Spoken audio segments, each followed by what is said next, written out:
বস, এই এলাকার সিংহাসন থেকে আন্ডারওয়ার্ল্ড সবার আমি ত্রাস। আমি হাবিলদার হরিয়ানা নালদার, আমি লন্ডনে তোমার মতো ক্রিমিনালের পগার পার। ওকে হ্যান্ডকাপ লাগিয়ে গাড়িতে তুলুন।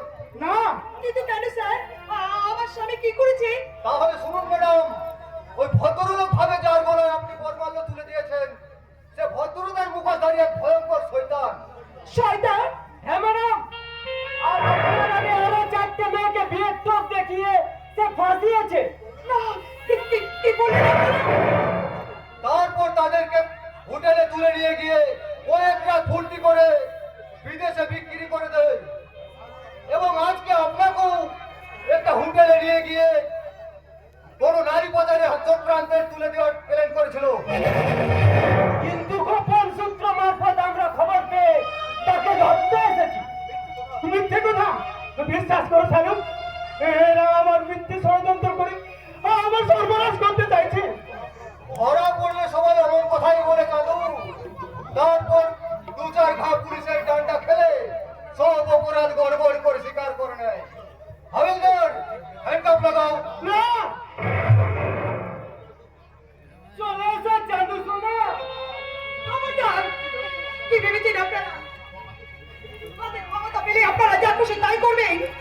একটা নির্দোষ মানুষকে কখনই আপনারা এইভাবে অ্যারেস্ট করে নিয়ে যেতে পারেন না। চলো। কি করছেন ম্যাডাম? সাবধান ম্যাডাম, আইনের কাজে বাধা দেওয়ার চেষ্টা করবেন না।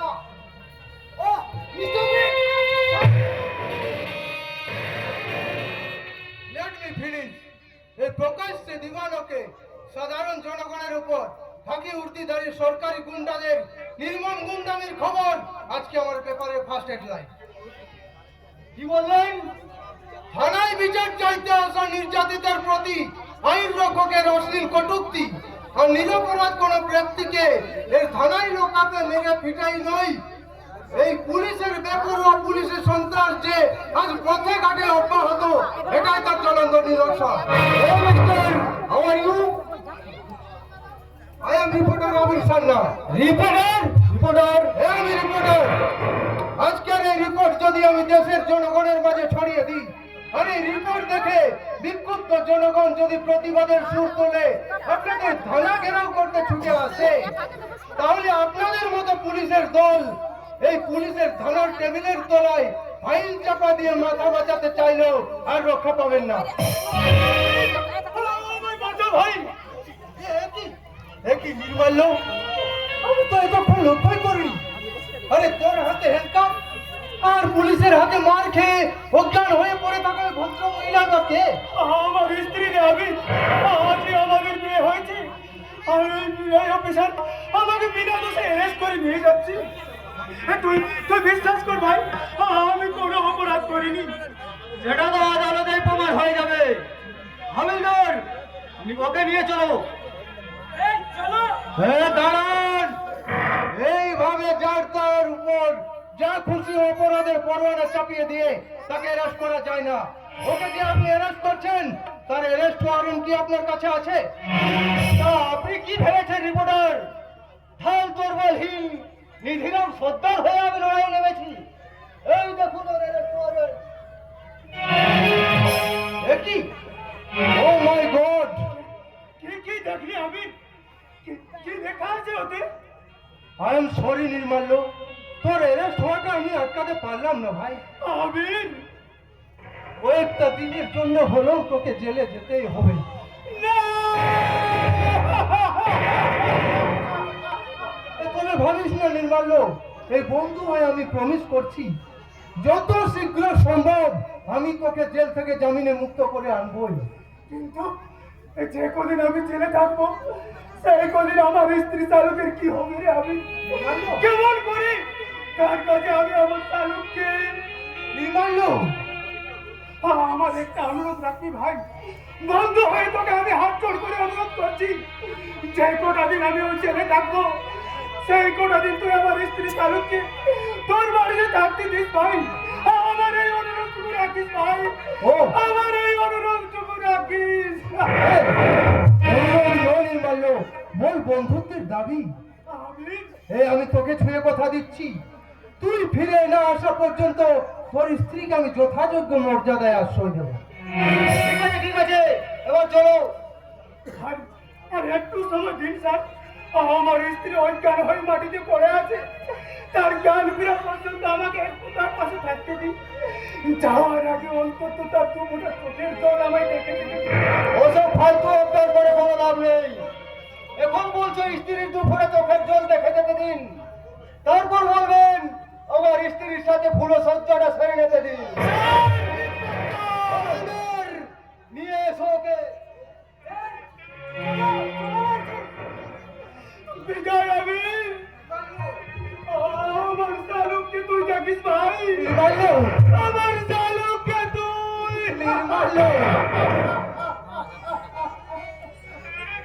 এখনো স্মৃতিতে সিঁদুরের লাল শিখা জ্বলছে, সিঁদুরের লাল শিখা জ্বলছে, কপালে চন্দনের সারি সারি ফোঁটাগুলো বলছে, সারি সারি ফোঁটাগুলো বলছে। এখনো স্মৃতিতে সিঁদুরের লাল শিখা জ্বলছে।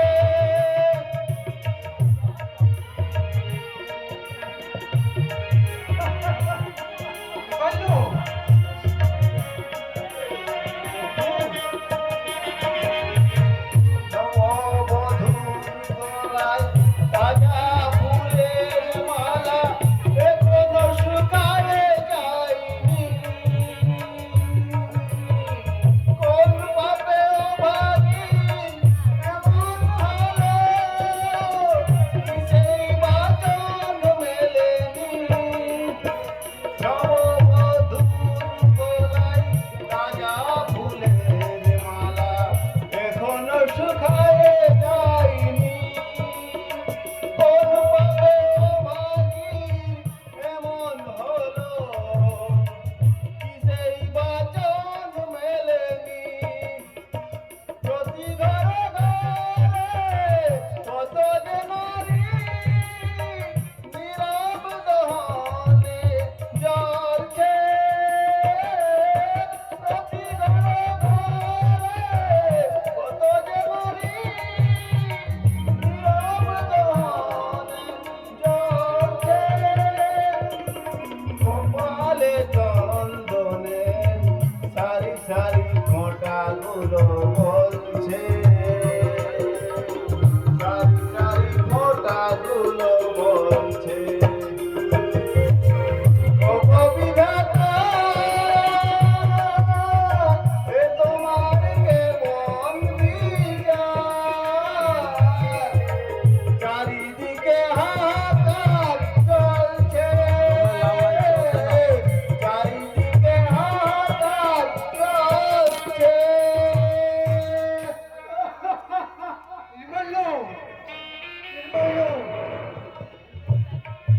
না না না না ভাই না, কষ্ট পাবে কেন?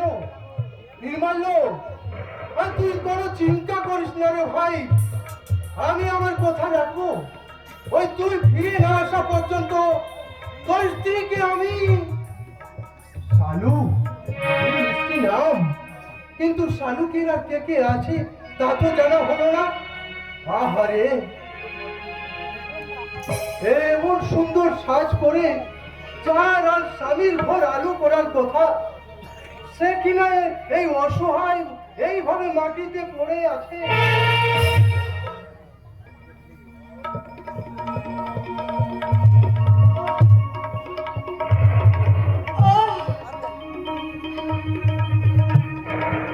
ওই তো ভদ্র মহিলার জ্ঞান দিয়েছে মনে হয়।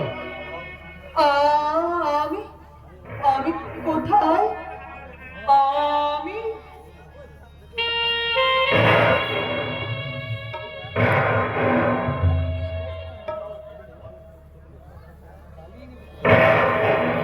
এ আমার কি বিশ্বাস, আমার হাতে শাখা, আমার সিঁথিতে সিঁদুর, গলায় মালা,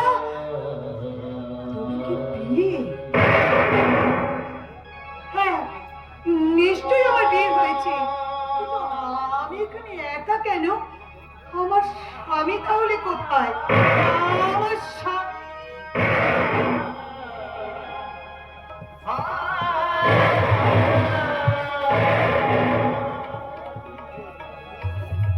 আপনি মানে তুমি আমার বর? আপনি ভুল করছেন, আমি আপনার কেউ নই। তুমি যদি আমার কেউ নও তাহলে আমাকে মালাটা কে পরিয়েছে? কে আমার হাতে শাখা পরিয়ে দিয়েছে? কে আমার স্মৃতিতে দিয়েছে সিঁদুর? না না, তুমি তুমি আমার স্বামী। প্লিজ আমার কথা শুনুন। আপনার জীবনে আজ একটা চরম বিপর্যয় ঘটে গেছে। আপনার স্বামী তুমি তুমি থাকতে আমার কিসের বিপর্যয় বলো? তুমি এমনি করে সারাটা জীবন আমাকে তোমার বুকের মাঝে জড়িয়ে ধরে রাখবে, তাহলে আমাকে আমার আর কোনো বিপদ আসতে পারবে না।